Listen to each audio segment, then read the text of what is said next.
जय श्री कृष्णा। अंधकार और प्रकाश दोनों का अंतर क्या है?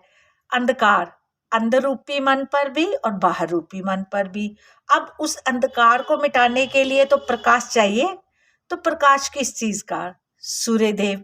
जब भगवान सूर्य उदय होते हैं तो सारे अंधकार को मिटा देते हैं। हर जगह उनकी सूर्य की किरणों से लौ हो जाती है। एक प्रकाश, एक शक्ति पुंज, एक प्रकाश फैल जाता है। और अगर हमारे कमरे में अंधेरा है तो उसको दूर करने के लिए हम लाइट जलाएंगे, बल्ब जला देंगे, मोमबत्ती जलाएंगे, दिया जलाएंगे, तो उस अंधकार खत्म होकर के प्रकाश फैलेगा। तो ये हो गया कि बाहर मुखी। अब हमने बाहर मुखी प्रकाश ऐसे ले आए, बाहर मुखी अंधकार को हमने प्रकाश से दूर कर दिया, लेकिन हमारे जो अंतर्मुखी अंधकार छुपा है, जो हमारे अंदर में अंधकार बैठा हुआ है, हम उसको कैसे दूर करें, उस अंधकार को कैसे मिटाएं? अंधकार कहने का तात्पर्य है कि जो हमारी आत्मा पे, हमारे अंदर रूपी मन पे मलिनता छाई है। मलिनता कौन सी? स्वच्छ मन नहीं, मन में वैर, विरोध, राग, द्वेष, अहंकार। तो ये जो मलिन तत्व है, ये हमारे अंदर रूपी मन पे छाए हुए हैं, हमारी आत्मा पे छाए हुए हैं। तो इनको मिटाने के लिए क्या करें? आप कोई सर्फ ले लें हम, या क्लीनर ले लें। अब बोलेंगे ये सर्फ से तो साफ नहीं होगा, क्लीनर से तो साफ नहीं होगा, दीवारों को तो हम सर्फ या क्लीनर से साफ करेंगे। तो अपने अंदर रूपी जमी हुई मैल को हम किससे साफ करें? ऐसा क्या करें कि जो हमारे अंदर की अंधकार को खत्म करके प्रकाश हो हमारे जीवन में? तो उसके लिए हमें प्रभु का सहारा लेना पड़ेगा। थोड़ा ज्ञान चाहिए। जब तक हमें ज्ञान नहीं होगा, जब तक हमें प्रभु का सहारा नहीं होगा, तो हमारे अंदर की मलिनता, हमारे अंदर के राग द्वेष, हमारे अंदर की गंदगी साफ नहीं होगी। अब सड़कों पे गंद है तो कर्मचारी आएंगे सफाई करने, घर में गंदगी है तो झाड़ू से साफ किया जाएगा। अब ऐसा वो कौन सा झाड़ू है जो हमारे अंदर रूपी मन को पवित्र कर दे, स्वच्छ कर दे, साफ कर दे? तो अंदर रूपी गंदगी को साफ करने के लिए तो हमें सबसे बड़ा सहारा प्रभु जी का होता है। हमारे ठाकुर जी, हमारे परमात्मा, हमारे इष्ट देव, हमारे भगवान। जब तक हम उनका सिमरन नहीं करेंगे, उनका ध्यान नहीं करेंगे, उनका जप नहीं करेंगे, तो चाहे हम मन से 1000 बार ये बात बोल दे, यार मेरे तो अंदर भगवान है, यार मैं तो दिल से भगवान को मानती हूँ, पूजा नहीं करती तो क्या हुआ, उनको याद तो करती हूँ। अरे याद करने से क्या होता है? ऐसे तो बेटी ससुराल जाती है ना, तो वो मन ही मन याद तो रोज करती है ना अपने परिवार को, अपनी माता को, पिता को, भाई बहन को। लेकिन फिर भी उसके अंदर एक तृष्णा रहती है कि नहीं, मुझे उनको जाकर मिलना है, मुझे अपनी माँ को मिलना है, अपने पिता को मिलना है, होती है ना। और फिर जब वो अपने मायके जाती है, सबको मिलकर के एक बहुत ही संतुष्टि, बहुत ही मतलब मन खुश हो जाता है। ऐसे ही भगवान का ही है।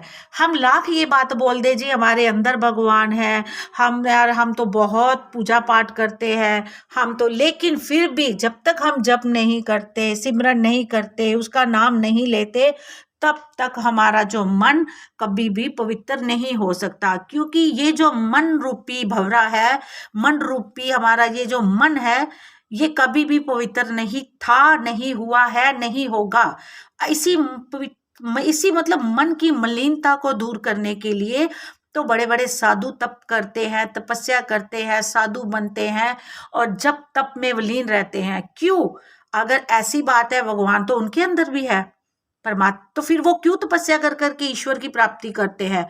फिर तो वो बोले जी हमारे तो अंदर भगवान है, हमें क्या जरूरत पड़ी है तपस्या करने की, हमें क्या जरूरत पड़ी है पत्थरों में रहने की, जंगलों में रहने की। तो फिर वो भी तो यही सब सोच सकते हैं ना, लेकिन फिर भी वो प्रभु को पाने के लिए बहुत कुछ करते हैं। इसीलिए मेरी आप सबसे हाथ जोड़ के प्रार्थना है कि समय निकालकर परमात्मा का ध्यान करें, भगवान को भजा करें। पूरा पूरा दिन अगर आप 24 घंटे करके काम करते हैं तो उसमें से आधा घंटा आधा घंटा भी नहीं, आधी घड़ी भी अगर आप भगवान को दे देंगे, परमात्मा के लिए लगा लेंगे, तो वही आपका समय जो है श्रेष्ठ माना जाएगा। अब आप रिश्तेदारों के लिए खाना बनाते हैं, रिश्तेदारों के लिए भोजन बनाते हैं, 10-10 तरह की सब्जियां बना बना कर उनको खुश करते हैं। अरे वो खाएंगे तो हमारे पे खुश हो जाएंगे, मतलब उनको लगेगा कि इन्होंने बहुत अच्छा भोजन बनाया है, तो उनकी वाहवाही सुनने के लिए आप ऐसा करते हैं। लेकिन यही अगर भोजन आप भगवान के लिए बनाएं, यही तप अगर आप भगवान के लिए करें, तो आपका ये लोक भी सुखी और परलोक भी सुखी। तो इसीलिए जो समय आप रिश्तेदारों को दे रहे हैं, जो समय आप दूसरों की बातों में दे रहे हैं, या जो समय आप व्यर्थ में गवा रहे हैं, तो वही समय अगर आप परमात्मा के लिए जोड़े। सिमरन जरूरी नहीं कि आप बैठ करके आसन लगाएं, गद्दी लगाएं तो ही सिमरन होगा।